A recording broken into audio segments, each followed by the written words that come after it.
Hello and welcome to Rockhoppers. I'm the lead developer Stately, and this is our very first tutorial. I'm going to be explaining the basics of making prefab locations for a game. We're going to learn how to move around in the world, place things, do the gravity, and do the oxygen. And we'll go over how to set your prefab metadata and create test worlds to playtest your creations as well. But let's start with the basics here. Rockhoppers is an upcoming first-person survival base builder, and its worlds are all procedurally generated. We accomplish that by creating a series of asteroids and then populating them with any number of modular buildings or prefabs on and around the asteroids. The prefabs can be anything from like a single plant to a complex multi-part alien base. Players can explore these locations and even use them to set up bases to live in. But prefabs can also be mission locations with secrets and enemies to defeat. Let's not get too far ahead of ourselves here. We'll get to that later. Rockhopper's world is a single large voxel matrix. That means you can build anywhere and that all builds are aligned to the same matrix. The default unit is voxel, which is about a cubic meter, or 3 cubic feet. Sorry, 3 feet cube. That's not the same thing. And every single block in the game is destructible. The asteroids are destructible, the bases are destructible. If you have a big enough explosive, you can blow up the entire world. Players can also dig into the asteroids and build in their interiors, and of course prefabs can be built inside of asteroids as well. Okay, so that's the introduction out of the way. Let's start talking about the creative editor. The prefabs in Rockhoppers are built from within the game using the creative editor. To launch the creative editor, all we have to do is go over here to prefabs and we will create a new prefab. Let's give it a name. We're going to go with 000 test, and I'm naming it this because it'll show up first in the alphabetical sort later, so it's just easier to work with. We can change the name later. Okay, and here we are in the creative editor. The first thing you'll see here, and the only thing you'll see here, is the root block.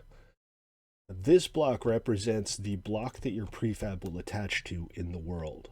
So, if your prefab is on the surface of an asteroid, this block represents the surface block it attaches to.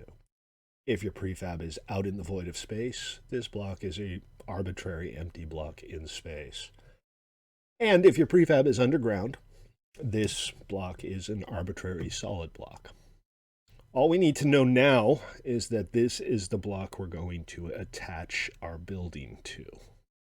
Now, before we get started, let's take a moment to talk about movement. Up is not a predetermined direction in Rockhoppers. Up is what you make of it. And that means that moving around can seem a little complicated at first. Obviously, we can move left, right, forward and backward with WASD. And the mouse lets us look around. But we are currently in build mode. And build mode keeps our avatar vertical, which means we are always straight up relative to whatever vertical we've chosen. In the middle of the map, you'll see our artificial horizon. The two little horizontal white lines represent the horizon. So here I'm looking all the way up, and you can see the horizon is at the bottom. Here I'm looking all the way down, and you can see that the horizon is at the top. Now we can roll and change our up direction while we're doing this. If we, for example, want to, we can roll 90 degrees sideways, and now our ups and downs have changed. Now the reason we use this build mode as opposed to free movement mode while building is because it makes it much easier to align blocks, but we also have the option to disable the build mode with Control B and move around freely. So just like in build mode, in this mode we can roll right and roll left with Q and E, and we can move up and down with space and shift. That's the left shift. Now we're going to switch back to build mode because, like I said, it's easier to actually do building like this. And we're going to go ahead and get started here. So we are going to make a simple location that we are going to park in the void. So what that means is that this block, the green block here, represents a point in space. Before we get started, I'm going to hit the L button to turn on the global lighting. That just makes things a little bit easier to build.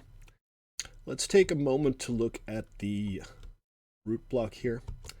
This dot represents the top. Now this is only really relevant when you're doing surface locations because there's no up in space and there's also no real up under the asteroids. But we do like to know which way is up when we're on the surface of an asteroid. And this stripe on the side here is used to align this block to connector blocks for modular builds. We'll get into that in another episode. That's beyond the scope of today's episode. Okay, let's start building something. We're going to build a simple void structure with a room, an airlock, and a little bit of interior decor just to pretty things up. And we'll start with the floor. So let's go ahead and select an inventory item from our hotbar by hitting the number keys. In this case, number key 2 pulls up the gravity pads.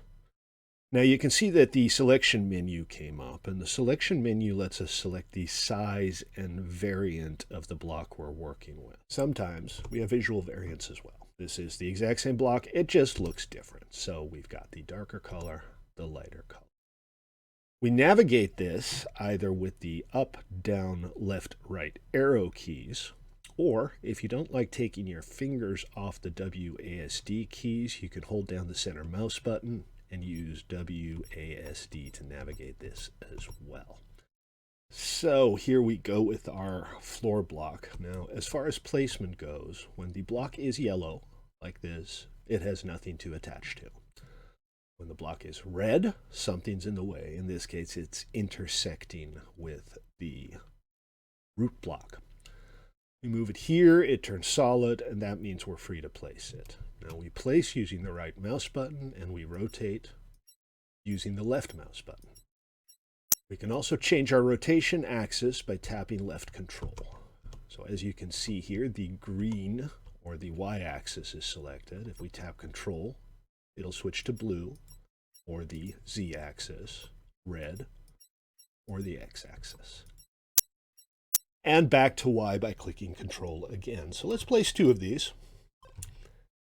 And that is our floor. Okay, now that we have a floor, we need some walls. And again, with the walls, this is a main category, so we can select different sized walls, different shapes, and we can select variants for some of the walls. For example, this 2x2 has a variant with a window, a solid variant, a supported variant, which is just a visual distinction. There's no difference between any of these. But we're going to grab the 5x5. We're going to put it over here. And we're going to pop these down. This will be our main room. And that's pretty straightforward. We're also going to have an airlock so that people can enter the room, and we'll put that down over here. And now we'll grab some 3x3s. Put one down here. And we'll put one down here. Now we switch over to the frames. The frames are similar to walls, but they're 1x1 by something. So 1x1x1, 1x1x3. And we keep these separate just so that things don't get too cluttered. So most walls will be a combination of frames in the corners and wall blocks next to them. And I just realized I made a little mistake here, so we're going to go ahead and fix this up just a tiny bit. We'll go back to our 2x3 walls and we'll put that down here. Just like that. Same thing here. Now the reason I'm doing this is because some of these walls don't look terribly well when another wall butts up against them. You can see here that this just doesn't look right. So we use frames to do the wall corners so we don't end up having that problem. And there we go. All right.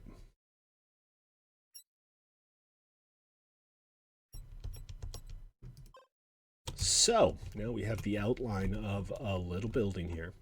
Now, what we don't have is any doors, and that's because, well, there are no doors on our inventory bar. So we're going to go ahead and pull up the creative menu here, and we can navigate the creative menu by selecting from the drop down. We have different blocks, tools, ingredients, clothes, and creative blocks.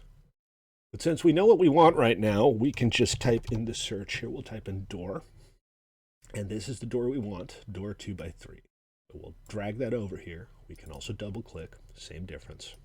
If we want to get rid of something, we just drag it to the trash. And now let's put in our doors. Gosh, that looks easy. What are we missing now? Oh yeah, we could use a roof. We have the roof blocks. We're going to go ahead and put those in. And let's grab a nice big roof here. And we're going to grab our variant with the skylight. Look at that. All right, now if we go down here, on top of the screen, you'll see a room notification. That means that this area is now officially sealed off and can contain oxygen. This area is still in space, so let's fix that. We will fix that by putting a roof on here as well. Oops, this one. And we'll go with 2x2s here. Just like that. And then we'll grab a couple of frame pieces to fill in the gap. And now, look at that, room 102. So we have room 102 and room 101. Now, one of these rooms is an airlock. We create airlocks to hold in the oxygen, and once we've created an airlock, through the addition of an airlock pump, any room automatically becomes an airlock if it meets the requirements. The requirements being that it has 2 doors and is sealed off. This is not an airlock, but we do want oxygen in here, so we're going to go ahead and grab an oxygen pump. And this is an oxygen pump. And we will go ahead and place that. Well, let's put it up on the wall here. Now, an oxygen pump, when turned on, will fill the oxygen up in a room, and it can be operated manually by the owner. But when we're creating a prefab, if we want this room to be filled with oxygen, when the game starts, we set the oxygen to pump out. So we simply press R to interact with the unit, set it to pump out. And then when the game starts, that room, as long as it's still sealed, will be filled with oxygen. And that is our basic building. Now we want to walk around in a little bit and make sure everything works. So I'm going to turn the no clip off, because as you can see, I can fly straight through everything here. And that's nice when you're building stuff. It's a little less nice when you're testing stuff. So we're going to go into the chat menu here, and we're going to type /no clip off. It'll say no clip disabled, and I am bumping into things. So the only thing I have to do now, press B to activate my boots, and there I am on the ground, and now I'm walking around. So here we are inside of the airlock. And you can see when the airlock is operating, that door closes, this door opens. And now I'm in here. So now we'll do a little bit of interior decorating, and we're going to keep it simple, but I want to show you how not all blocks are locked to the grid, and I want to show you some lighting. So let's go ahead and grab some lights, and we'll grab some clutter. We'll grab some wall clutter just to pretty things up, and maybe a poster. We'll have a poster. Now, not all blocks, like I said, are bound to the grid. Smaller blocks, non-structural blocks, can be placed freely, just up against anything.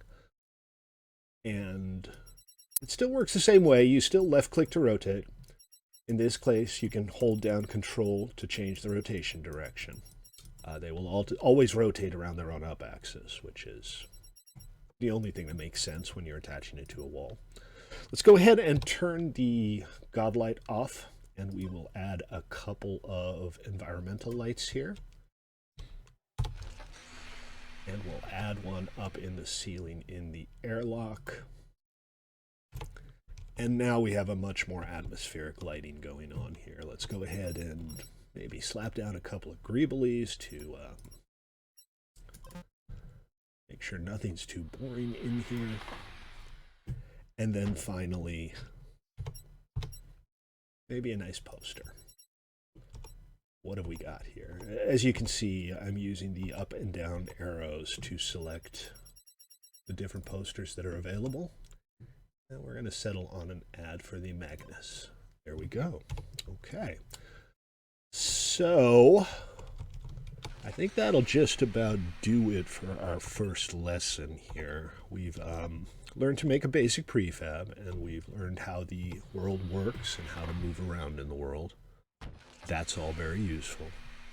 Talk briefly about the oxygen system and the creative inventory.